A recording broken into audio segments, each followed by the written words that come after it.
जंगल में 4-5 दिनों से लगातार बारिशें हो रही थीं। इतनी बरसात के कारण जंगल के पक्षियों के घोंसले भी टूट रहे थे।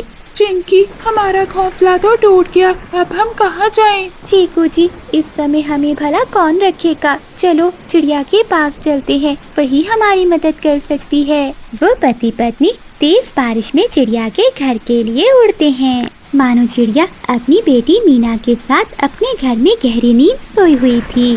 तभी बारिश के कतरे चिड़िया के चेहरे पर पड़ते हैं तो उसकी आँख खुल जाती है। उठो मीना बेटी, हमारी छत टपकना शुरू हो गई। अभी छत तो मैंने कल ही मरम्मत की थी, लेकिन कर भी क्या सकते हैं, जितनी बारिशें हो रही हैं, इससे तो मेरा घर टूटने का भी खतरा है। मामा, वो देखिए, बारिश का पानी तो घर के अंदर आ रहा है, हम तो डूब जाएंगे।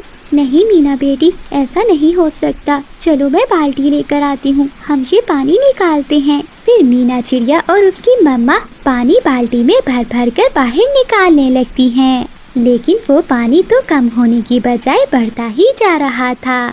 मीना बेटी, हम ये पानी नहीं निकाल सकते, हमें घर से निकलना होगा, अब ये घर भी टूट जाएगा। लेकिन मम्मा, हम इतनी तेज बारिश में कहाँ जाएंगी? कबूतर के घर जाते हैं, वो हमारी मदद जरूर करेगा। वो माँ बेटी अपने घर से बाहर निकली ही थी कि चिंकी और चीकू तोता भी आ जाता है। क्या हुआ मानो बहन, तुम घर के बाहर क्यों बैठी हुई हो? चीकू भैया, क्या बताऊँ, मेरे पूरे घर में पानी भर चुका है, किसी समय भी मेरा घर टूट जाएगा, इसलिए मैं अपनी बेटी को लेकर कबूतर के पास जा रही थी। चिड़िया बहन, हमारा घर भी टूट गया है, इसलिए हम तुम्हारे पास आए थे, लेकिन अब तो तुम्हारा घर भी टूटने वाला है। चलो हम भी तुम्हारे साथ कबूतर के घर जाते हैं।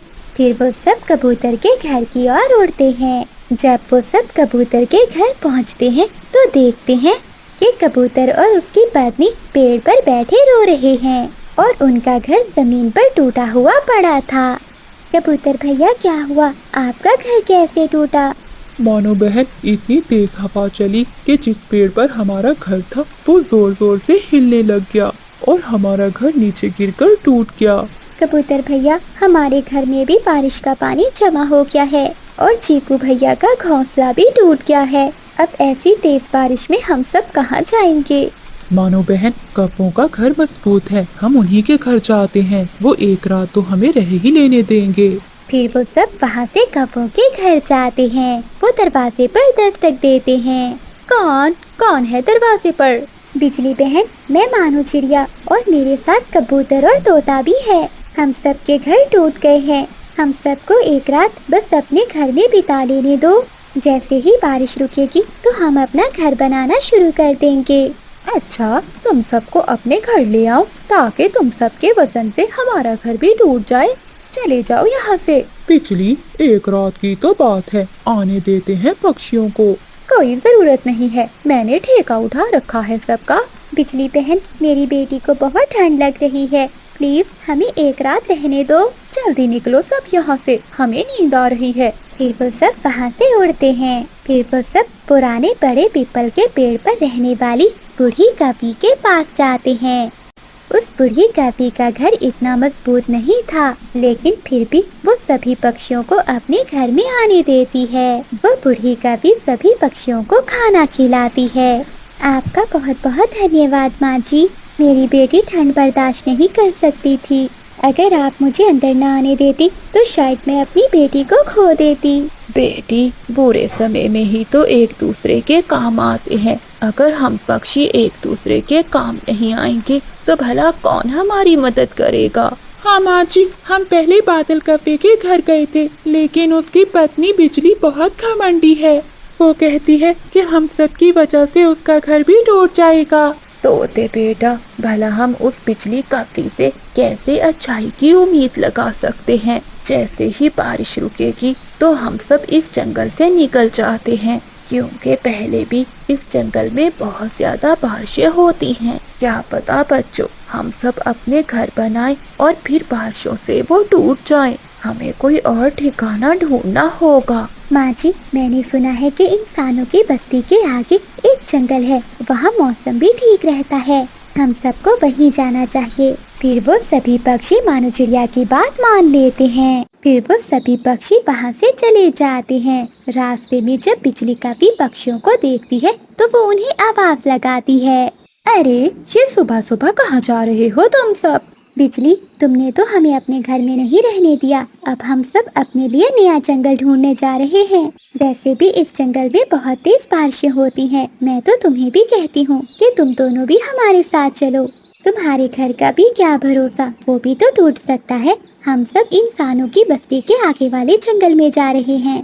आप भी हमारे साथ आ सकते हो। तुम्हारी काली जुबान, भला मेरा घर क्यों टूटेगा? बहुत पक्का है मेरा घर। हाँ, तुमसे बर्दाश्त नहीं होता कि मैं इतने बड़े और पक्के मजबूत घर में रहती हूँ। मैं तो आपका भला सोच रही थी बिजली बहन। कल को अगर आपका घर टूट गया तो आप अकेले इस जंगल में क्या करोगे? जब तुम सब गरीब पक्षी इस जंगल से निकल जाओगे तो हम भी खुश रहेंगे। फिर वो सभी पक्षी वहाँ से चले जाते हैं और उड़ते उड़ते दूसरे जंगल में पहुँच जाते हैं। नए जंगल में जाकर वो सब पक्षी अपने लिए नए नए घर बनाना शुरू कर देते हैं। एक रात जंगल में तेज बारिश होती है। कौवों के घर के पास एक बड़ा पेड़ था। वो पेड़ हवा के कारण उखड़ता है और उनके घर पर जा गिरता है। कौवों का घर नीचे गिरकर टूट जाता है। हमारा घर टूट गया। बिजली, अब ऐसी तेज बारिश में हम कहाँ जाएंगे? कोई और पक्षी भी नहीं है जंगल में हमारी मदद करने के लिए। बादल जी, वो सब इंसानों की बस्ती के आगे एक जंगल है, वहाँ गए हैं वो सब। चलो जल्दी करो, हम भी वहीं चलते हैं। ऐसी बारिश में मुझे तो ठंड लग जाएगी। बिजली, अगर यहीं बैठे रहे तो ऐसे ही मर जाएंगे। वो पति पत्नी वहाँ से उड़ते हैं। तेज बारिश और ठंडी हवा के कारण बिजली की तबीयत खराब हो जाती है। जब वो उस जंगल में पहुँचते हैं तो कोई पक्षी भी उन्हें अपने घर में नहीं आने देता। बादल जी, अब हम क्या करें? मुझे तो बहुत तेज बुखार हो गया है। अगर मुझे कोई घर ना मिला तो मैं मर जाऊंगी। बिजली, मानो का घर, मानो चिड़िया के घर हम अभी तक नहीं गए। वो जरूर हमारी मदद करेगी। वो तो मुझसे बदला लेगी और अपने घर में नहीं आने देगी। चलो बिजली, जाकर तो देखते हैं। फिर वो दोनों पति पत्नी चिड़िया के घर जाते हैं और दरवाजे पर दस्तक देते हैं। चिड़िया घर से बाहर आती है।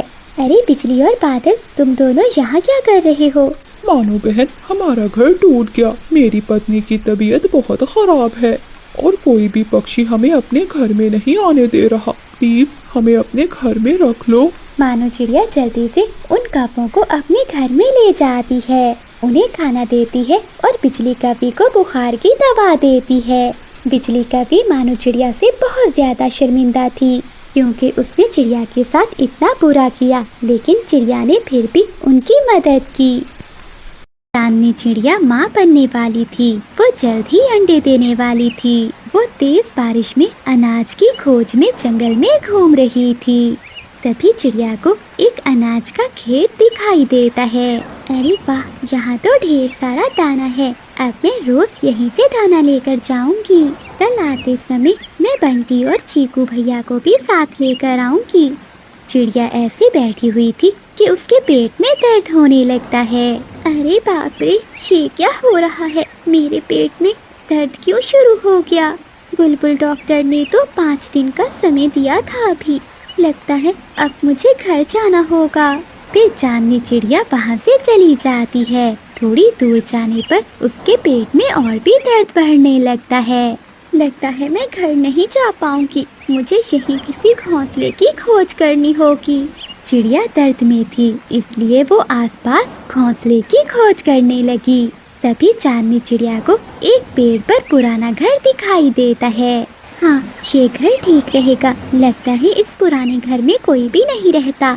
जब तक मैं अंडे नहीं दे देती मुझे यहीं रहना होगा। थोड़ी देर बाद चांदनी चिड़िया उस घोंसले में 2 प्यारे प्यारे अंडे दे देती है। तभी वहाँ बिजली कवि आ जाती है। अरे, कौन है तू चिड़िया और यहाँ क्या कर रही है? कवि बहन, मेरा नाम चांदनी है। मैं यहाँ अनाज की खोज में आई थी, लेकिन घर जाते समय मेरे पेट में बहुत दर्द शुरू हो गया। मैं घर तक जाने का इंतजार नहीं कर सकती थी। तभी मुझे ये घर दिखाई दिया और मैं यहाँ आ गई। अरे छोटी चिड़िया, एक तो तूने मेरा घोंसला छीन लिया और ऊपर से मेरे घोंसले में अंडे भी दे दिए। कभी बहन, मुझे माफ कर दीजिए। मुझे नहीं पता था कि ये घोंसला आपका है। मेरे बच्चे बाहर आने तक क्या आप मुझे यहाँ रहने देंगी? अरे वाह, बढ़िया ही यहाँ रहने वाली। अगर मैंने तुझे अपना घर दे दिया तो मैं कहाँ रहूंगी? ऊपर से बारिश का मौसम चल रहा है। सुन ले चिड़िया, तू अभी अपने अंडे उठा और चली जा यहाँ से, नहीं तो मैं तेरे अंडे नीचे फेंक दूंगी। पहले ही जंगल में शिकारी चीलें घूम रही हैं। मैं किसी और मुसीबत में नहीं पड़ सकती। नहीं नहीं कभी बहन, आप ऐसा ना कीजिए। मैं अपने अंडे लेकर चली जाती हूँ। लेकिन कभी बहन, मैं अपने दोनों अंडे एक साथ नहीं लेकर जा सकती। मैं अभी अपना एक अंडा ले जाती हूँ और बाद में दूसरा ले जाऊंगी। ठीक है, जाओ, लेकिन जल्दी करना। मेरे घर पर मेहमान आने वाले हैं। उनके आने से पहले तू अपने दोनों अंडे लेकर यहाँ से चली जा। बेचारी चांदनी चिड़िया चाहती तो वो कभी की एक बात भी ना सुनती, लेकिन वो क्या करती, वो अपने अंडों को लेकर बहुत मजबूर थी। फिर वो अपना एक अंडा उठाती है और वहाँ से चली जाती है। अच्छा ही हुआ मैंने सुबह ये घोंसला देख लिया था। मुझे तो बना बनाया ही घर मिल गया। क्या पता ये किसका घोंसला है। अब वो छोटी चिड़िया इस अंडे को भी ले जाए और फिर आराम से सोऊंगी मैं। बिजली का भी वहाँ पर बैठी हुई थी कि तभी वहाँ एक शिकारी चील आ जाती है। अरे ओ पापी, तू मेरे घोंसले में क्या कर रही है? चील, वो मैं, मेरे पेट में दर्द हो रहा था। मजबूरी में अंडा देने के लिए मुझे यहाँ आना पड़ा। मुझे माफ कर दीजिए। मैं अपने अंडे को लेकर अभी यहाँ से चली जाती हूँ। अब तू कहीं नहीं जा सकती कापी। मैं इस घोंसले में अपने मारे हुए शिकार रखती हूँ। रोज तुम जैसे पक्षी मेरे इस घोंसले में ठहरने के लिए आते हैं। अगर एक बार कोई पक्षी यहाँ आ गया तो वापस नहीं जाता। अभी मुझे ज्यादा भूख तो नहीं है। पहले मैं तेरे अंडे को खाऊंगी और फिर रात में तुझे खाऊंगी। फिर शिकारी चील बिजली कपी को घर में बंद करके वो अंडा लेकर वहाँ से चली जाती है। वो चील अंडा लेकर जा रही थी कि तभी उसे सामने एक और चील आती हुई दिखाई देती है। अरे ये बिन बुलाई मेहमान मेरी और क्या करने आ रही है? मुझे ये अंडा छुपाना होगा। नहीं तो ये अंडा मुझसे लेकर खा लेगी। फिर चील वहाँ से दूसरी दिशा में मुड़ जाती है और वो उस अंडे को एक पेड़ की खोखर में ले जाती है। उस पेड़ की खोखर में पहले भी बहुत अंडे थे। वो चील वहाँ अंडा रख कर चली जाती है। थोड़ी देर बाद चांदनी चिड़िया वापिस आ जाती है। वो दरवाजे की कुंडी खोलकर अंदर जाती है। क्या हुआ कभी बहन, मेरा अंडा कहाँ है? मुझे माफ कर दो चिड़िया, वो शिकारी चील तुम्हारा अंडा लेकर चली गई। मैंने तो तुम्हें पहले ही बताया था कि इस जंगल में शिकारी चीलें घूमती हैं। जिस बात का डर था वही हो गया। चिड़िया कर तो